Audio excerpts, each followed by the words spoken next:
இன்னைக்கு ஒரு திருக்குறள் ஒண்ணு படிச்சங்க. தலைவன் தலைவியினுடைய அவர்களுக்கு இடையே இருக்கக்கூடிய ஊழல் பத்தி ஒரு திருக்குறள். இன்னைக்கு தலைவன் தலைவிக்கு இடையில எவ்வளவோ சண்டைகள் இருக்கு இல்லையா? அந்த சண்டைகள் எப்படி இருக்கணும்னு வள்ளுவர் சொல்றாரு பாருங்க.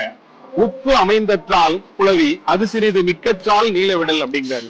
அதாவது தலைவனுக்கும் தலைவிக்கும் இடையில இருக்கிற சண்டை உப்பை போல இருக்கணுமா. அளவு கூடிரவும் கூடாது, அளவு குறைஞ்சிடவும் கூடாது. கூடுனா சாப்பிட முடியாது, குறைஞ்சா ருசிக்காது. அது போலதான் ஊடலுக்கும் கூடலுக்கும் இடையில் உள்ள காலம் உணவியிடும் உப்பு போல் ஓரளவுடன் இருக்க வேண்டும். அந்த கால அளவு நீடித்தால் உணவி உப்பு விகுதியானதற்கு ஒப்பாக ஆகிவிடுமா. ஆஹா, இந்த ஒரு திருக்குறள் தலைவன் தலைவிக்கு தெரிந்தாலே போதுமே. அவர்களுக்குள் சண்டை வரும்போது அது அளவாக வைத்துக் கொள்வார்கள். இன்றைய கால சூழ்நிலையில பாத்தீங்கன்னா நிறைய மனமுறிவு இருக்கிறது இல்லையா விவகாரத்து. அதுக்கெல்லாம் தீர்வு அப்பவே வள்ளுவர் 84 புலவிங்கிற அதிகாரத்துல எவ்வளவு அற்புதமாக ஒரு தலைவன் தலைவிக்குடைய அந்த ஊடல் அளவாக இருக்க வேண்டும். சண்டை அதிகமா போறதுனாலதான் இன்னைக்கு அதிக விவகாரத்து.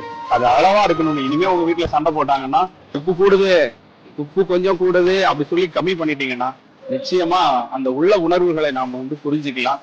ஒரு அற்புதமான ஒரு திருக்குறள் இன்னைக்கு கலைஞருடைய உரையிலிருந்து